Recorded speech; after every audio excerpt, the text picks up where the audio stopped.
want to talk about the fact that Mick Foley got thrown off the Hell in a Cell at King of the Ring 98. I don't want to talk about the fact that Stone Cold Steve Austin lost his WWF World title at King of the Ring 1998. I don't want to talk about any of that. I want to talk about the fact that in the build to this pay-per-view, Kane took some kind of device, he stuck it in his throat, and he went, "If I lose at the show, I will set myself on fire." I mean, what the hell was going on? I don't mean the fact that this was the stipulation, I mean, what the hell was WWE thinking when it came to his voice? Now, do not get me wrong. When I was a kid, a stupid fetus, I thought this was the greatest thing I'd ever seen, because I truly believe that Kane was the undead brother of The Undertaker, who, beneath his mask and outfit, was terribly, terribly burned and terribly, terribly scarred. I thought he dressed like that all the time as well, so he went to the gym, when he went to the shops, when he went to family dinners, although to be fair, he probably didn't go to too many of them, but it was tremendous. That aside though, of course, yes, King of the Ring 1998 is home to the Hell in a Cell match between The Undertaker and Mick Foley, and this really is one of the most famous wrestling matches in the history of the damn sport. The crazy part is the one thing we all remember was 100% planned,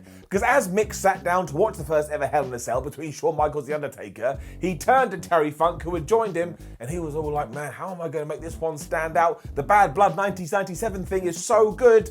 I know I will have The Undertaker grab me, chuck me off the top, and fingers crossed, hopefully I'll just fall through a table."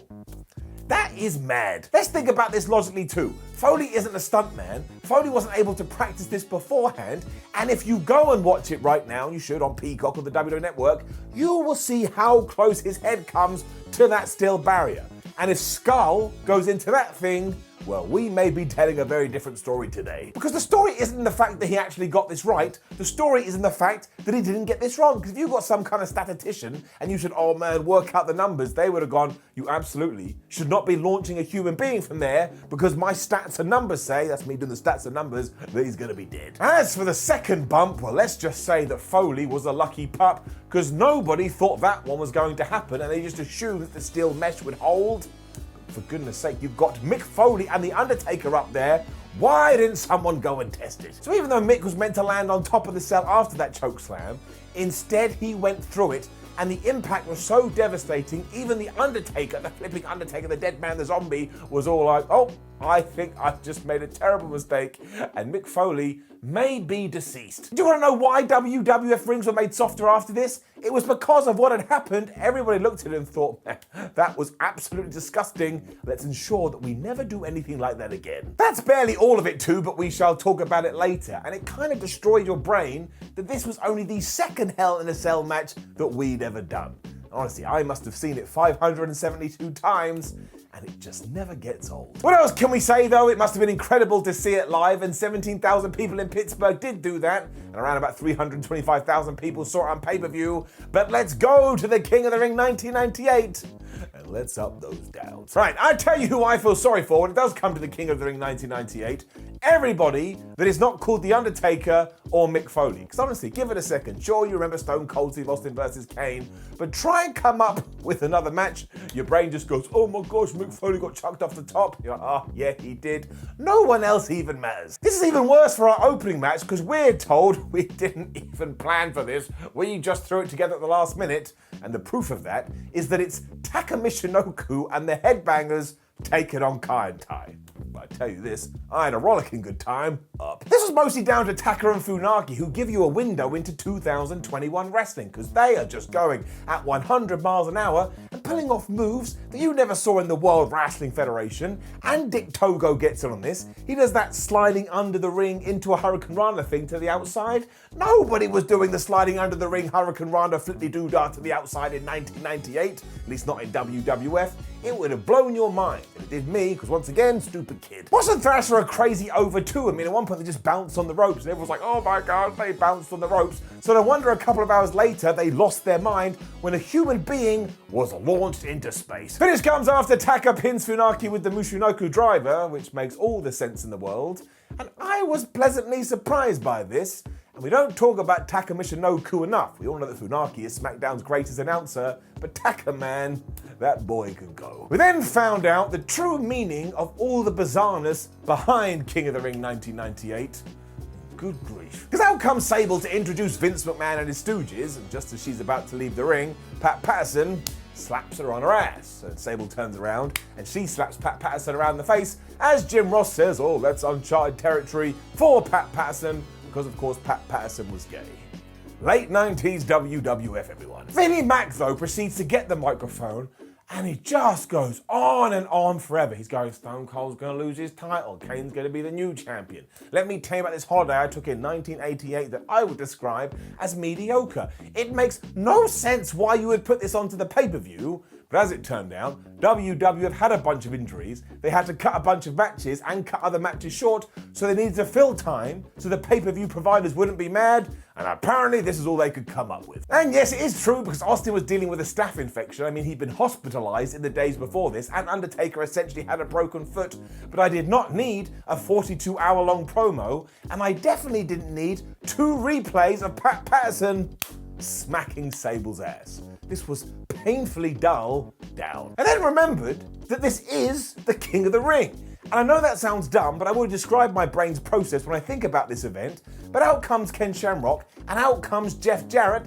and they are going to have a semi-final within the tournament because, again, it's the King of the Ring. And I get it, I've got huge problems, but I get told that every day anyway. And look, they don't get more than 5 minutes, and I don't think the crowd cared at all, but I cared mostly because it reminded me how much I enjoy and like Ken Shamrock. Like his whole, oh, I'm so intense and mad character just worked all the time, and if he hadn't have been lured back to the UFC, I truly believe eventually he would have become the WWF champion, and I would have been completely cool with it. I mean, he's so nuts too, he goes for a Hurricane Rana, and Ken Shamrock doesn't need to do that, and admittedly, he does just land straight on his head, but because he was all into like being, I'm gonna transition one move into another move and reverse everything, he gets out of that, he locks the ankle lock onto Jeff Jarrett, who taps out. I was going, man, hope Ken Shamrock wins the King of the Ring, and then recalled that I already knew. Honestly though, I would like Shamrock back in the WWE for one last run of something. I think he's an underrated gem up. And Jarrett is fine here too. It's during that period where he was with Tennessee Lee and he came out going ba-da-da, ba-da-da, like he thought he was Ric Flair. But Shamrock destroys all of them afterwards anyway, which beggars belief as to why towards the end of the year, we had him go bad guy and join the corporation. I mean, that really was stupid. Shamrock also cuts a promo afterwards, and good work, production truck, because all you hear is this. Because somebody forgot to turn the volume up. The train keeps on rolling though, although it also becomes utterly derailed. Because our next semi-final is The Rock versus Dan Severn. Let me just set the scene for you a little bit. Because Rocky is well into his Nation of Domination run here and about to become the biggest star of the business, and do not say mean things about Dan Severn. That guy just had a look on his face that made you believe, especially when he came out with his grey, slightly wet t-shirt. The audience on this night though definitely did not agree with me because they barely make a peep. This also only goes around about 4 minutes, so while it destroys me in my insides, we got to give it a down. It's also filled with nonsense, because even though the referee goes to Kama Mustafa and Mark Henry, you've got to go to the back, they just walk out later like they don't care about the rules, and in this moment, D'Lo Brown returns to the WWF because he'd been off TV selling a rib injury, and that's right, it's the debut of the chest protector. And so many people go, I hated the chest protector gimmick.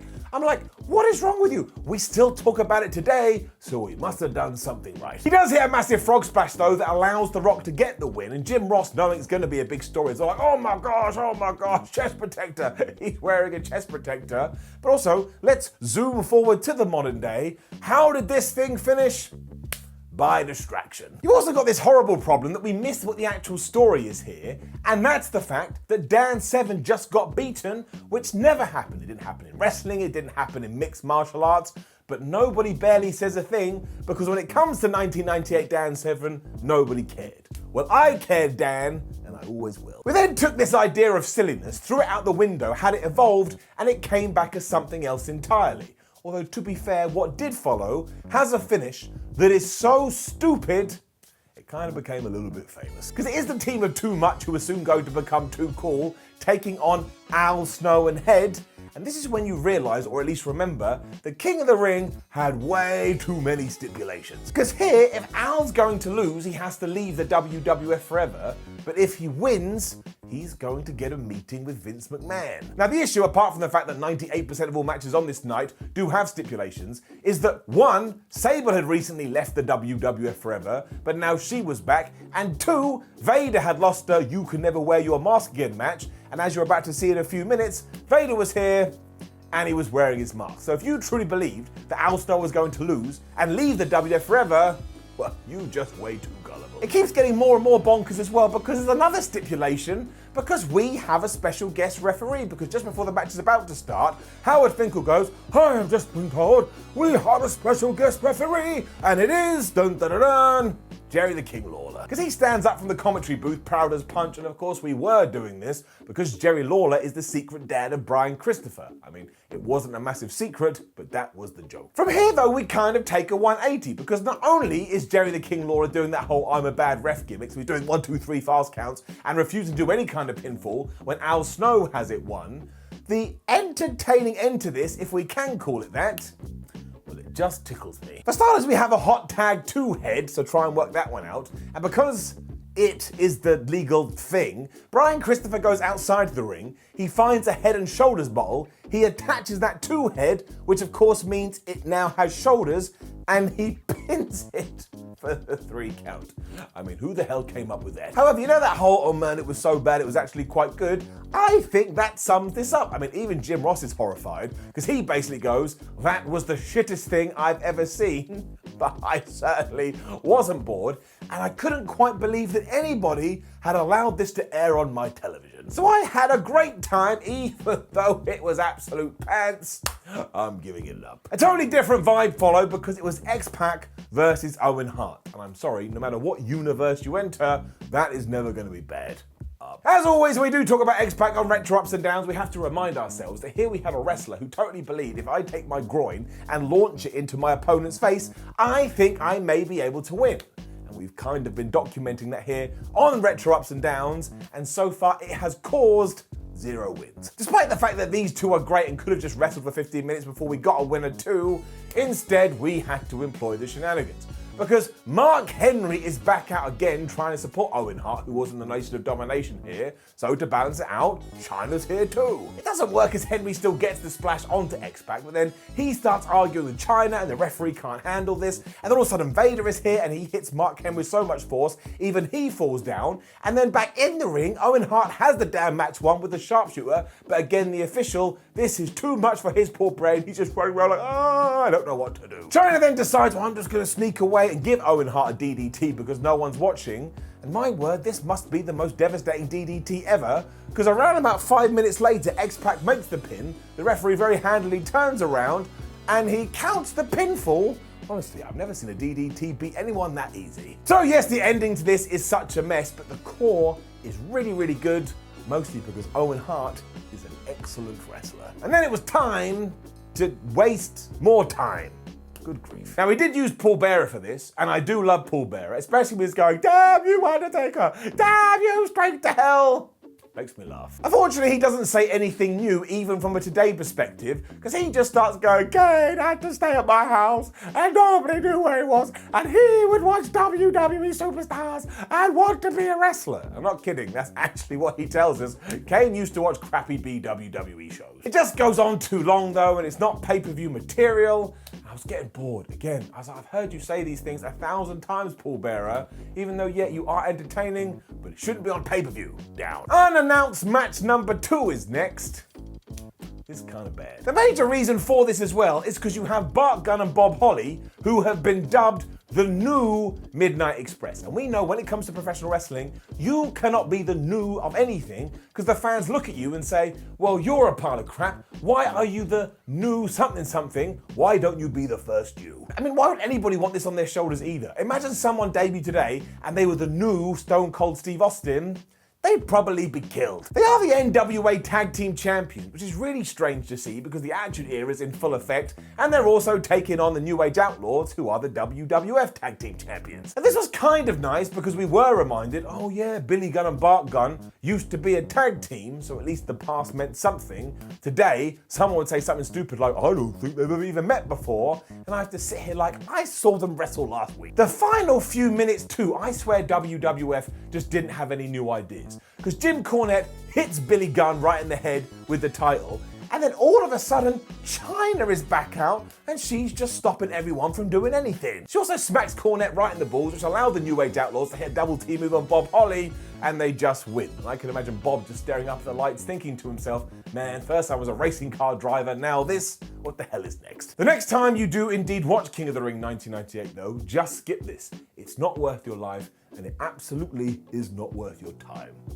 Down. I tell you what is though, the finals of the King of the Ring tournament between the Rock and Ken Shamrock, these two just had really good chemistry. I always kind of wanted to see a proper program between these two that was for the WWF Championship. We've already gone over that, but I'm absolutely giving it up. We're also building to the future as well with some storylines, because Triple H, who had won last year's King of the Ring, was on commentary, and because DX and the Nation were about to go at it, he walked up to Rocky at one point, he spat right in his face. He also then goes back onto the announce booth and gets his headset and goes, testes 1, 2, 3, as opposed to testing 1, 2, 3. And isn't that hilarious? Forget all of that though, because this is absolutely great. I mean, they are trading near falls like they think they're living in 2021, and the way Ken Shamrock sells his leg, I was a bit like, maybe he was hurt. There's also a top bit when we do get to the finish where the Rock is able to reverse another Ken Shamrock Hurricane Rana attempt, but because he is just like some weird Tetris guy, when they do fall down to the ground, it turns out the Rock is in the ankle lock,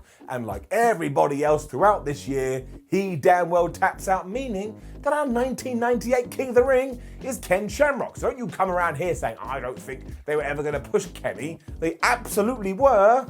I don't really know what happened. We can't worry about it now though, because it was 23 years ago. I'm not even going to give it a second's thought, but this really made me a happy chap. We then move on to our next match, and all I could think was, imagine somebody in the back had said, okay, why don't we break up the Hell in a Cell in the main event and put the King of the Ring finals in between? Nobody would have given two hoots because yes, it's Mankind versus The Undertaker in the Devil's Favorite structure. And what else can we even say? The most fascinating thing about it though is the fact it will never die. As long as pro wrestling is a thing, this match will always be in the conversation. I mean, it's what you show your non-wrestling friends and they're like, oh, I don't really understand wrestling. And how many times have you gone back to watch it? Every time you do, your eyes just get wider and wider because what the hell is happening? It also made its way into the mainstream. I mean, it's been memed and gifted for days. And really, this raised the bar too high. Because everybody else after it was like, well, now I need to somehow top that, but you can't. It's not possible. So in many ways, it broke the business. It will never age though. It will never get old, and it's so much more. It's so much bigger than just one person taking a terrifying fall. It also doesn't just get an up. What else can we do? It gets the golden up. Let's move away from that famous bump too. Once again, you've got him going through the damn thing, but you've got the stiff punches, you've got the chair shots, you've got the thumbtacks. I don't know what else they could have come up with to make this any more violent or to make it any more brutal. I mean, it really is like a car wreck you can't look away from. And do you remember what we talked about earlier about Undertaker having a broken foot? Go back and watch it when he does drop in through the hole in the now Hell in a Cell. He winces when he lands because, again, his Tootsie Toes, they ain't working properly, and he still put himself through this. I mean, it's just a laundry list when it comes to WTF trivia. And if you have never watched this, you're not allowed to call yourself a wrestling fan. That's not true, but it is essential viewing, and then you'll just rewind and watch again and rewind and watch again. It's essentially the wrestling equivalent to the Shawshank Redemption movie. I mean, there's almost a sense of release when Mick Foley finally gets tombstoned and we get to the end, and I don't think I'll ever be able to process that this was only the second Hell in a Cell match. And the first one was brilliant, and you can argue which one was best, but when it came to the third, the fourth, the fifth, the sixth, you're done. It's over. You are never going to beat this. It turned Mankind, Mick Foley, into a flipping legend, and it did the same for The Undertaker as well, because do not get me wrong, this is a two-way dance, and I could honestly watch the throw off the top of the cell through the table 100 times, and I would see something new on every occasion. How was was he able to pull it off?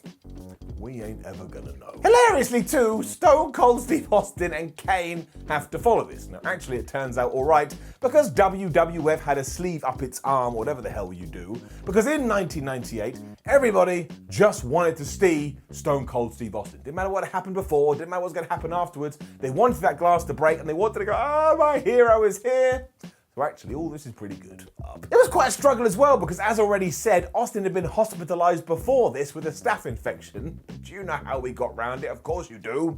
Stipulation. Because Kane is going to set himself on fire if he does lose, and it's a little bit like, bro, you don't have to do that. Just accept you won't be the champion. And of course, it's a first blood match, meaning you can't pin and you can't submit. Whoever bleeds first is the loser. We do go to great lengths to ensure the rules make sense though, because it's made very clear, it doesn't matter if you're bleeding on your arm, doesn't matter if you're bleeding from your back, the blood has to come from your skull, and only then will the referee call it. I want to be that guy, but they don't really talk about that stuff these days, and I really would appreciate it if they did. You also get this bizarre bit where the Hell in the Cell starts to lower, and while it is insinuated that it's Vince McMahon doing it, I don't think we ever found out for real. So it's just one of those stories that has absolutely no end, and good grief, if you go through the Attitude Era, there must be about 10,000 of them. What will crack you up though, in case you have forgotten, is that Mankind and The Undertaker are involved in this. Why the hell weren't they in a hospital, local medical facility, because that's absolutely where they needed to be, not being like, oh, here I come again to do a flipping ankle. But yes, we had stories to build to, so after poor Mankind had been stunned, honestly my heart broke for this guy, The Undertaker is here, he has a chair, he goes to hit Mick Foley, I'm like, dude, have you not done enough? But Mick Foley gets out the way, he cracks Steve Austin in the head. At that very opportune moment, Earl Hebner, who had been bummed, gets to his feet. He sees that Austin is bleeding, so he calls the match, and Kane is brand new WWF champion. I just missed out a word. This was a major deal at the time, and yes, of course, it was all done because WWF wanted to pop a rating on Raw as the Monday Night Wars continued with WCW. And don't let anybody else tell you otherwise. This had been in the works for ages. They thought, we'll take the title off Austin. Everybody will tune in on Monday night. We'll give it back to him. Wahoo, wahey, Bob's your uncle. King of the Ring does end though with Vince McMahon sat next to Sable and a big sign that says, ha ha, I told you Kane was going to win, Steve.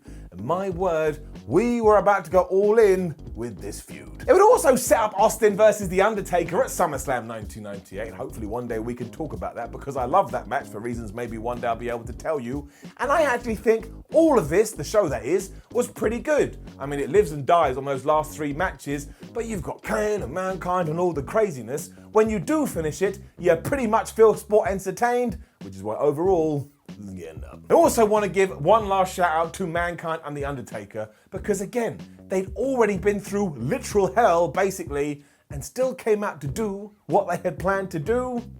They are better people than I. And as always, we end with our Dave Meltzer Wrestling Observer star ratings. He gave the opening tag match 2.25 stars. Ken versus Jeff got 1 star.